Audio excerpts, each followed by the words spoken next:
Obama has wiretapped and broken into the server of Donald Trump when he was a candidate. That's an indictable offense. That's a federal offense. That's a crime. And this makes Watergate look like a walk in the park by comparison. How's that for an intro? One of the best stories ever, mind-boggling if you pay attention to it. And if you notice the particular facts, the operative facts that you need to know. Okay? It's very, very simple. Candidate Trump was beating the crap out of Hillary Clinton. Everybody knew this. So the deep state, the ruling class, the usual suspects, what do you want to call them? Wall Street shills, warmongers, the globalist elites. I don't know, whatever you want to call the power that be. But they had to make sure that Hillary won. So they wanted to go after Trump because we live in a police state. We live in a state where everything's open, where NSA, FBI, CIA work as the handmaiden for the main power. Okay? So they targeted candidate Trump. And what they did was, after the fact, they bootstrapped the theory of Russian hacking, Russian bankers, Russian whatever. That's the story. See, that's the most important part. Now you understand where that story comes from. That's a cover.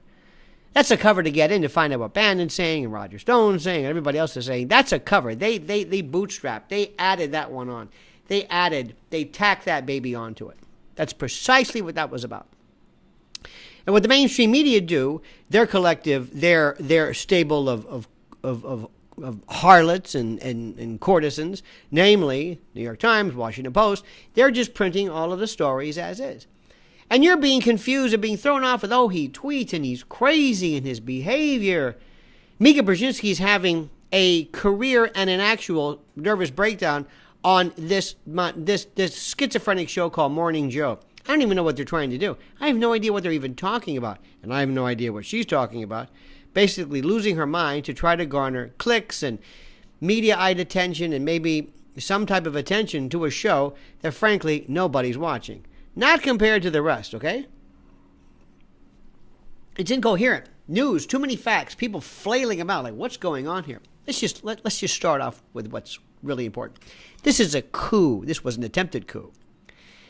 This was the President of the United States, Barack Obama. Oh, I know. He's going to say, I didn't know. Plausible deniability. I didn't do it. I didn't order anybody. You're not going to find my fingerprints in anything. I didn't order anybody to do anything. Okay, fine. Okay, whatever. Do you have any information of Nixon ordering anything? No. Maybe after the fact. Maybe some cover-ups, but not Watergate. But he does that. But what happened was they actually made a FISA application. What was it, February of 2016? And they were denied. Now, I can't emphasize this part enough. You see, Foreign Intelligence Surveillance Act courts, FISA courts, worked as a national security adjunct that provided for at least some type of transparency to determine when national security warrants are issued by our intel services. And they could not be directed towards American citizens. If American citizens happen to be picked up on a wiretap, well, so be it. But they were outside. Think CIA versus FBI. Think MI6 versus MI5. CIA is not to work domestically, so they say. And so were FISA courts. And that's the way this thing initially worked. So what happened was they decided to go after, they made an application to go after Trump's server in Trump Tower, his campaign server. Now they're going to say, now the reason, you must understand something, the way warrants work. I can make, if I'm going to do a regular conventional warrant through a criminal means by virtue of an Article 3 judge, the usual search warrant that we think of, for criminal evidence, for drugs or weapons or whatever you have. Believe me, I can make the case about why I want probable cause to believe that this guy is in possession of these things, which I hope will show those things about this matter.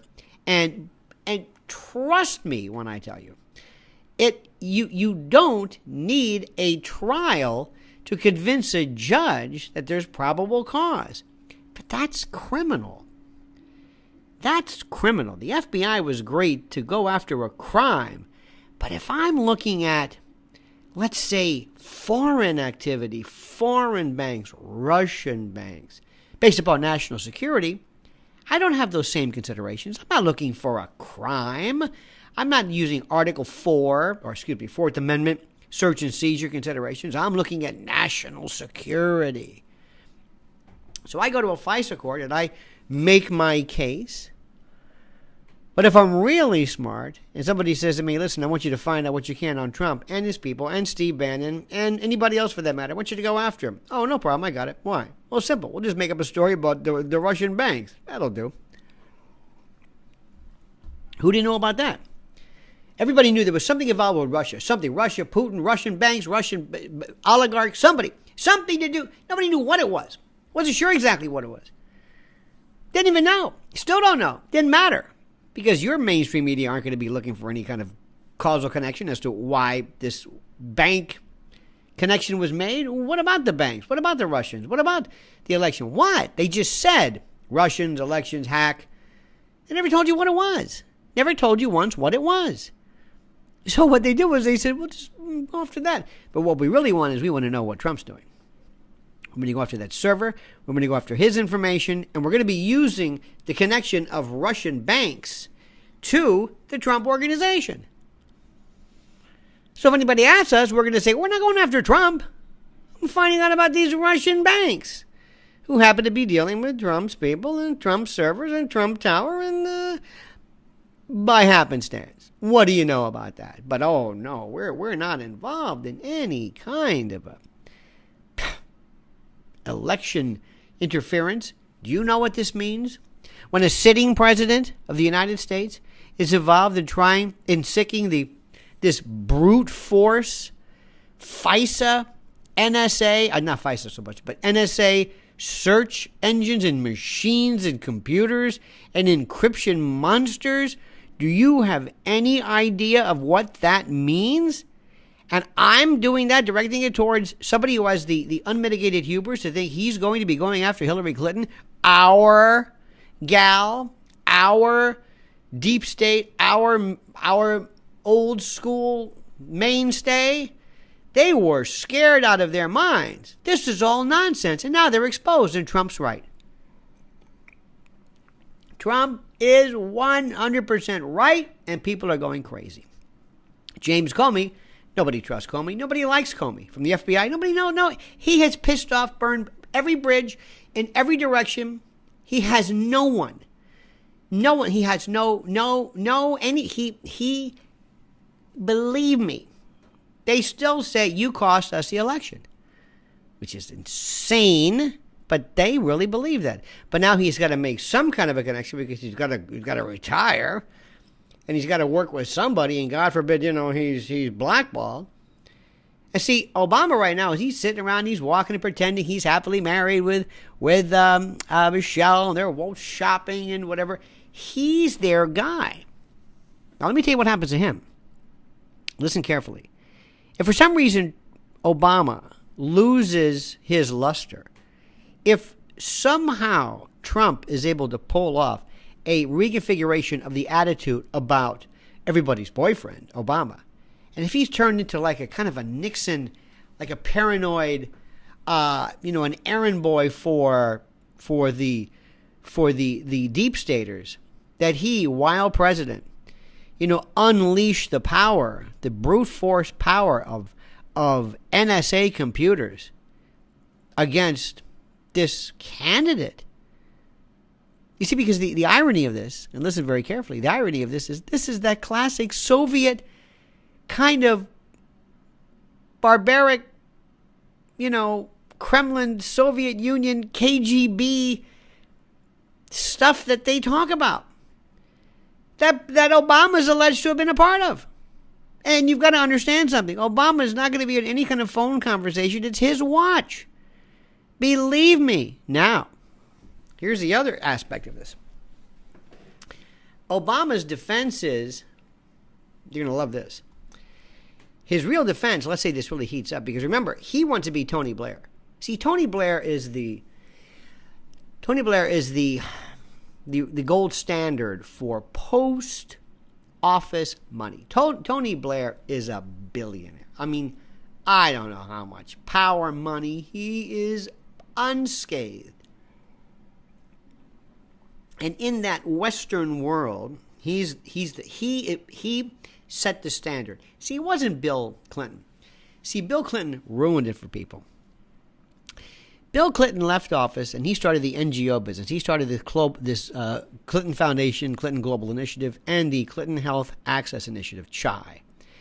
And specifically, namely through the evil Queen Hillary Clinton, they completely ruined it for everybody, because now it is so corrupt, so awful, and indictments are still forthcoming in many, many countries and in many, many parts of the country, including certain echelons of the federal courts, that they ruined it for everybody. You'll never see. I mean, anytime you see a foundation now after Clinton, he ruined it for him. I mean, he ruined a good thing. Tony Blair's kind of unscathed. Well, anyway, so here comes Obama. He just hit civilian status. And he says, well, let's see what I can do. I'll be a jet setter, but in the meantime, I'm going to maintain my position in Washington, in the bunker, being the in-place operative to conduct, this deep state coup against Trump, because we got to get him out. He wasn't supposed to win. I thought for sure that these guys could do anything. Apparently, they can't throw the election, and that's good news. So he's doing everything with Valerie Jarrett's moved in. Valerie Jarrett's daughter, by the way, works at CNN. Ain't that something? And that's great how it works, isn't it? So anyway, so now he is looked at, and we're going to say, guess what? Obama, you were behind this. Don't give me this, it wasn't on my watch stuff. You're the president, you know what's going on. And here's what they did also, which is so beautiful. I hope you're following this. It's very good. To make sure that this will be leaked, see, it's not enough that they wiretap, that they use against NSA hardware, which is just brutal. The word is brute force. No other way around it to explain the power of what this is. Now that we got this stuff, how do we leak it? How do we get rid of it? Simple. You either declassify it or reassign the classification. So that means it goes into this new thing called Intellipedia, and it goes into these kind of dare I say, less secure levels of archival, and it's spread to like 16 different agencies, increasing the chance that it's released, increasing the chance that it's leaked, and making it more difficult to figure out who leaked what, because you've just basically declassified it. All of this was done like the 11th hour of the Obama administration. It's beautiful. So if Obama turns around and says, I didn't know anything about it, then you look like a dumbass. If he says, I knew exactly what was going around, then you look like a crook and might be subjecting yourself to possible criminal investigation and indictment. Now, presidents are not going to be indicted. You will never see a president indicted. There's one thing that they guarantee. I guarantee you'll never see that. And the reason why is because the same reason why the rule used to be, we don't execute kings. We don't do that. When we depose somebody who's of a high enough status, see, that's why a lot of people really suspected that Saddam Hussein was never executed. That was all nonsense. He was somewhere in exile, because we don't do that. We don't depose. Well, we depose, but we don't execute, because kind of professional courtesy, and also because they have been so involved at the same levels that we have, that if the good guys ever really were to squeal or their helper, it's a problem. So to make a long story short, they're not really touched. But what's worse is if something is done to affect the image of the NGO, the non-governmental organization, post-Clinton, post-Obama, this kills everything. And now what's happening, the reason, that's why Obama got the $60 million for the book deal. Because they didn't give it to him because he's got a hell of a book. They don't give a damn about the book. That's a bribe. That's a payoff. You're a good soldier. Now, in order to ensure, to guarantee that we have your attention and your continued faith, working as our adjutant. Remember, he works for Soros, he works for the banks, he works for Wall Street, he works for the military-industrial complex. He works for everybody. He is at that when wars need to be negotiated, because war is still huge, huge. Let me stop for a second to give you an idea of how this thing works. Very important. There's two theaters of battle right now that nobody understands. Nobody. But they're perfect examples of how the press is interpreting them, okay? Mosul in Iraq and Aleppo in Syria. Completely different. Mosul, American-backed, American-supported, American involved. American troops, American military, brave American soldiers involved in that particular one. All the strikes considered to be surgical. Precise, brilliantly executed, targeted with inconceivable precision and, for lack of a better word, just again the term brute force, but humane beauty. American troops targeting ISIS, going after ISIS, getting them, being there, money. Still need the money. Support the troops. Oh yeah, right. Got to get those bombs and planes and troops and the support and the military and it is a billions of dollars. Okay, that's Mosul. American run, American prosecuted, American perfect. And the media are told, remember, I want to have pictures of ISIS folks surrendering. I want to have those targeted, those gun-mounted displays showing precise targeting of oil wells or whatever we're hitting. Now, Aleppo, Syria. Who's involved in that? Russia and Syria. Bashar al-Assad show leveled neighborhoods, killed, dead, wounded, orphaned, innocents, collateral damage, brutal, horrible. Oh my God, what are you doing? Russia, you're doing it again. Same war, same fog of war. You could show the same thing if you wanted with Aleppo, but no. And American mainstream media, who, remember, you got to understand, they work hand in hand. They're like the signal corps. They're part of the American military and the American structure, okay? Big money. Now, what does Obama do? Obama conducts the orchestra. Goes around and says, this is good. American public, American media, we're behind this war effort in Mosul. And this is a good war. That's a bad war. He's the front man. He's the point man.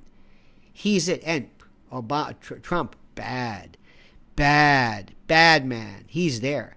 But now, and this is going to be interesting to note, you've got the mainstream media going nuts trying to cover this. They're trying to portray, and there's nothing going on here. You know what's just so funny?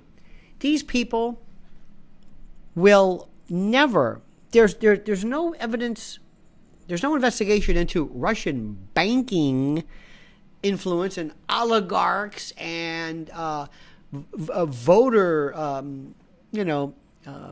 hacking. None that's enough for the alt-left, anti-Trump media. None. But when it comes to other things, Benghazi, Solyndra, all of this stuff, the IRS targeting conservative groups, just go through all of the Fast and Furious, gun walking, slow, all that stuff. Nothing. No investigation. No concern whatever, because the mainstream media always work hand in hand with that administration. Not this one, but that one. They're also doing something too. They're repeating this particular meme and this idea, this trope, that Trump's crazy. He's not presidential. He's tweeting at 3 o'clock in the morning. Something's wrong with him. He's crazy. I mean, there's something really wrong with him. He's crazy. CNN had this supposed... Did you see this? The big row they had in the what am I trying to say? This horrible row they had in the White House. This horrible Bannon being yelled at by Trump, excoriating him for daring to allow the recusal of Sessions. And oh my God, did you see that? First of all, I don't know where this photo or these videos came from. I think it's extremely improper. But Bannon was just moving. I didn't see anything. It made it sound like this was heads rolled and he was called out on the carpet. And I don't understand what happened. What was that about? So understand, again, let's go back to what's going on here. You have the President of the United States tapping, in essence, the phones and the computers. Computers are far more important than the phone of a candidate. And even then, Hillary Clinton couldn't win. Even then, she couldn't win. How do you like that? This woman was bulletproof in reverse. Nothing could help her. Nothing. I mean, everything about her election, everything was so rigged. The way they mistreated Bernie Sanders, the way they wouldn't seat his delegates at the convention, the way Donna Brazile basically took questions while she was at CNN, gave them to Hillary for the debate, broke every rule there was. Debbie Wasserman Schultz, corrupt, didn't work. Then 16 of the best, brightest, and most incredibly funded Republicans, Trump beat him. I mean, he's magnificent. And then they're coming off of the joint address where his performance was, look, I don't give a damn whether you like it or not. I don't care.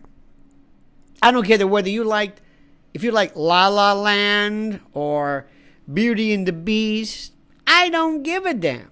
It doesn't matter what you think. It doesn't matter what I think. It matters on how and what the American people thought of that address. And it was magnificent. Don't you get it? Don't you see what kind of a threat this man poses? And let me also tell you something. If the mainstream media keep pumping this drudge, this dreck, this muck, this whatever it is that they're pumping, like some sump pump, just cranking this out over and over and over, eventually the American public and their attention span are going to completely wear out. They're going to say, look, enough with you. We're tired. Let me tell you 3 sources, make it 4, well, others that are fantastic. Breitbart has been magnificent. Some of the best coverage of the chronology through Mark Levin, who's also been tremendous in this one. That's number 1. Whether you like him or not, I don't care. Breitbart, National Review, Beat Street, or Beat Street, anyway. I'll check that one out. Drudge, Alex Jones, Paul Joseph Watson. Just phenomenal. Let me get this for you. Is it Beat Street? Beat Street? Is that the name of it? This was terrific. That's not it. Breitbart, for some reason they've made Breitbart out to be this lunatic and that kind of thing. It is superior. I'll get to this other one too. This is fantastic. I'm just looking right now. The Breitbart, the coverage. And the reason why this is important is because you're not hearing this anyplace else. I'm going to get to the bottom of this thing. It's driving me crazy. Sorry about that. It's very, very rude for me to do that.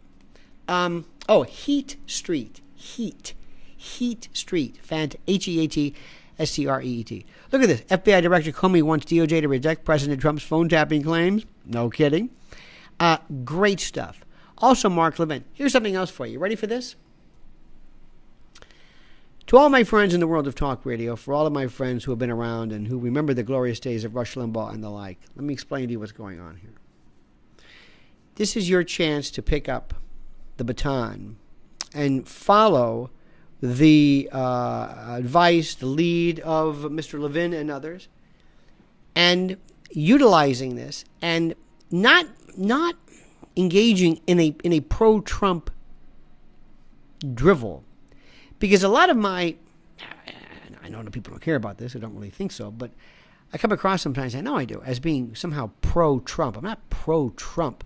I'm pro-truth and anti, if you will, if for anything else, this iteration of Obama, certainly Hillary, and also the mainstream media. So I don't even get the chance to even address what Trump's doing or not doing because of the things that come in the meantime. When you have a person who's running for office and you have his phones, his computer, his internal communications, his privacy, his sanctity, his world violated and breached by a sitting president using the hardware and the wherewithal that we provide to him in violation of his, oath. And again, don't tell me he doesn't know it. Just don't tell me, well, he didn't sign off for this himself. We have a paper trail. We know what's going on. It is that existential. Here's the bottom line. Here's what could happen. Number one, if the deep staters lose faith in him, he loses that status. And there's something also that's so important that Obama wants, which is what every president wants, probably more than anything else, his legacy. And if you have his legacy upended, if you have him thrown in almost weird, it's like a post-term kind of an exhumation of his legacy. A two-termer, I mean, that's a big deal. But after the fact, and if you had this legacy from the cool democratic savior to this vile and corrupt, kind of a ward-healing Nixon dirty pool. Oh, let me tell you something. That's why he needs so desperately to maintain, now listen to this, the legacy. But the problem is among people that already love him, that's what you need the mainstream media for. But the American public that voted for him, they're not listening to this. They don't care what CNN says or Mika Brzezinski, who's, again, losing her mind in these tantrums and these lachrymous, these breakdowns where she's, because she doesn't know she really intuitively doesn't really understand what's going on and has to do something. It's like, Mika, don't just sit there. Do something click-worthy. Do something that, Dan Abrams and Mediaite will pick up on. You've got to do something. Cry, yell, scream, say something. Say something like you did before where we tell you what to think. That was good. Do anything. I mean, they are floundering. And who are the people who are really in charge of this? Breitbart, Drudge, certain talk radio. Hannity has enjoyed a new status. And the reason, not so much because of their incredible talent, which they have, but because of the information that you can only go there to get. See, that's the beautiful part. If CNN were smart, if they really cared about making money, they would have their version, set up something with Breitbart-like counter-programming. Let me tell you something. If I ran it, I wouldn't give a damn whose ox is gored or who's benefited or not. And let me leave you with this. You know who's really changing the course of this? You and me right now. Let me just explain this to you. See, we're part of something right now in this platform that is so monumentally grand, so monumentally huge. It's you and me together in this effort of truth, where we're not We don't fall for this. We're not confused by this. We're not slaves to left-right politics, Democrat, Republican. We're not that. We're not liberals or conservatives. There's no label that you can use to really describe who we are. We may not be the greatest Trump supporters. I didn't vote for him. I voted for me. Doesn't matter. We're truth warriors. And we know exactly what's going on. And while the rest of the country flails and yells and screams and worries about Trump tweeting, we know better. And I want to thank you for that. And I want to tell you, it is an honor to be a part of Lionel Nation, where we all live. We all live here. There is no leadership per se. We're all in charge. Think a benevolent communism, where we all have, we're all shareholders, so to speak, cooperative, if you will. Now, thank you, of course, for watching and indulging me. Don't forget to like this particular video. Don't also forget always to subscribe to this so that you will know every single time. And click that little alert, that little bell that lets you know, send you an email every time there's a new video that's up. And always, as I beseech, entreat, and importune you daily to comment as you see fit.